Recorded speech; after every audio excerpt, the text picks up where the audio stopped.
seja bem-vindo ao nosso podcast Pode Conectar. Hoje iremos falar sobre um assunto muito importante, que é o Enem, que tem impacto nas nossas vidas dos estudantes brasileiros e em todo o âmbito estudantil brasileiro. Para essa conversa, nós chamamos a nossa coordenadora Juliana e professora de português e inglês. Muito obrigada pelo convite, é um prazer estar no canal de vocês. E ela vai fazer a primeira pergunta. Gil, na sua visão, quais são os principais desafios que o Enem representa para o sistema educacional hoje? Olha, o maior desafio é que os estudantes, nessa faixa etária do Enem, eles leem pouco, assistem poucas notícias, e isso é muito importante, esse treinamento na leitura, porque tanto nas disciplinas, que na realidade o Enem, ele é uma compilação de tudo que você viu ao longo do ensino médio.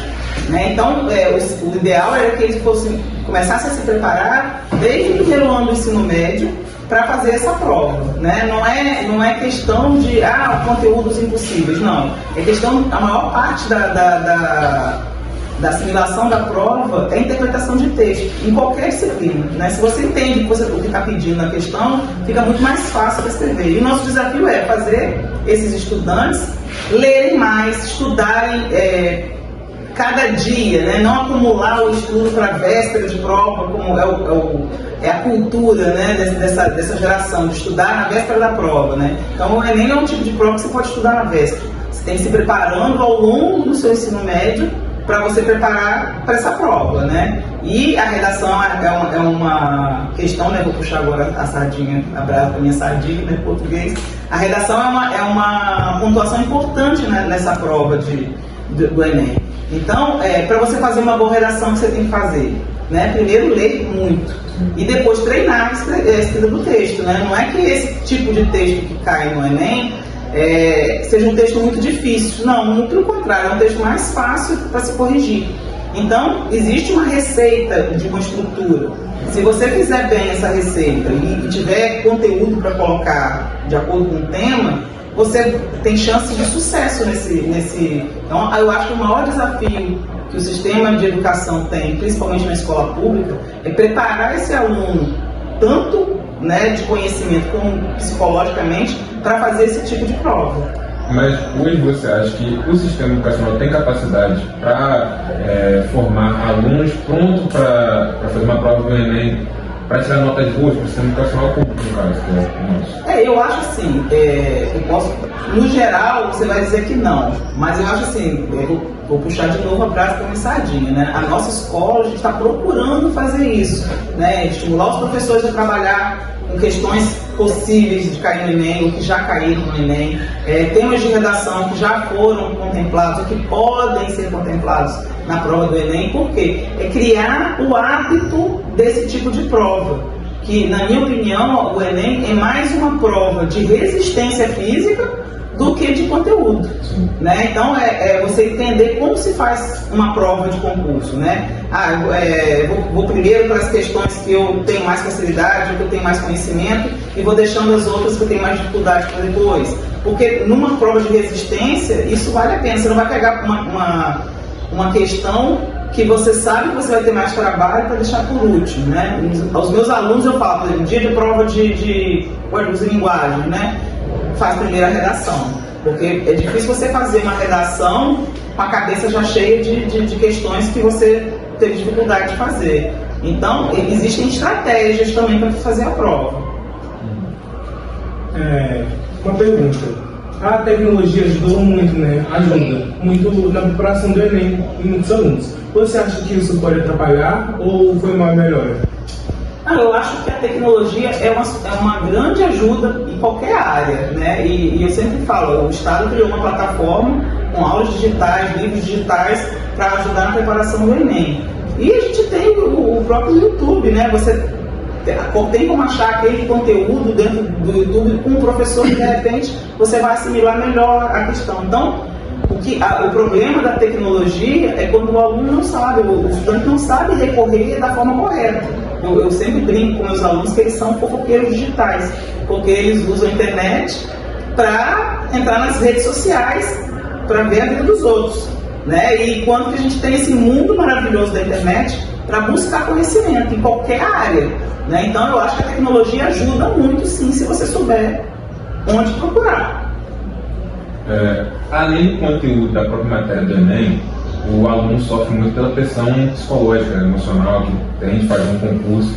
O que você acha que a gente pode fazer para aliviar essa pressão ou ter um aproveitamento melhor, independente da situação que a gente esteja passando, sobre essa pressão psicológica que a gente tem? Fazer uma prova, eu sempre falo que quem estuda muito tem muito a perder quando vai fazer uma prova. E aí o nervosismo realmente atrapalha.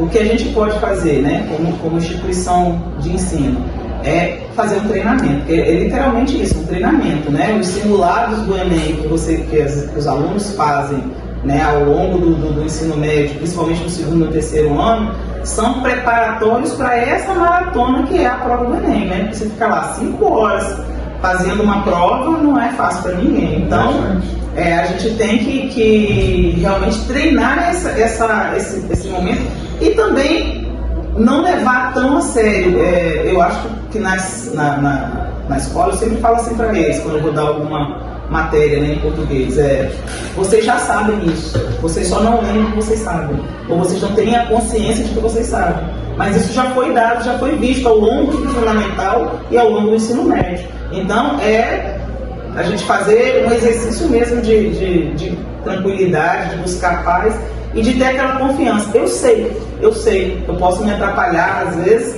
por causa do nervosismo, mas eu sei o que está pedindo aquela questão. Apesar dos desafios, existem caminhos, né, que deixam a preparação do Enem mais fácil. Na sua visão, quais são esses caminhos? Voltar a falar, a leitura, conversar, assim, o professor que está dando aquela disciplina, que está dando aquela aula preparatória para o Enem, conversar com o aluno, porque a gente não precisa, o Enem é um ponto final no ciclo da vida de vocês, né? Vocês estão terminando o ensino médio, a escola para ingressar na universidade. Então, a melhor preparação é trabalhar essa mentalidade de que é um ciclo que está terminando, mas isso não quer dizer que tenha que ser sofrido, né? A gente fazer realmente umas aulas mais agradáveis. É claro que responder questão nem sempre é tão agradável assim para o estudante, mas é tentar olhar, né? Eu estou falando agora como se eu estivesse no lugar do estudante, olhar para aquilo como um desafio que você vai ultrapassar e não que vai te bloquear no caminho. Então eu acho que a gente trabalhar essa mentalidade ao longo dessa preparação e perceber que aquilo ali é a primeira tentativa. Você tem uma segunda, tem uma terceira e, apesar daquilo ali decidir a sua vida, né, ou você achar que vai decidir a vida, porque eu sempre falo que a gente pode escolher um caminho e mudar de ideia no meio do caminho, né, ou depois que já começar aquele caminho, porque vocês são jovens, né, estão iniciando a vida e a melhor coisa é você associar uma profissão a uma coisa que você gosta de fazer, porque senão vira uma tortura, né? E trabalhar numa tortura é desgastante para qualquer um. Aí a saúde mental e a física vão ser abaladas. Então a preparação começa nisso, em aprender a relaxar apesar do estudo e da dedicação. E o problema maior que eu vejo no Enem é essa diferença de uma escola pública para uma escola privada, né? A gente na escola pública às vezes fica limitado a um conteúdo que é passado pela secretaria, e já na escola particular eles avançam mais. Então, por exemplo, tem aulas direcionadas para o Enem na parte da tarde, enquanto de manhã são os regulares. A gente não tem muito isso, né? A gente conta com a habilidade e a dedicação dos professores para trabalhar questões que caem, coisas que poderiam cair, porque aí a gente faz uma análise do que já foi pedido nessas provas e do que pode pedir nas provas. Sem falar que a gente tem o dever de conscientizar o estudante, quando ele faz um simulado, ele não pode responder de qualquer jeito, porque ali é um treinamento para a prova de fato.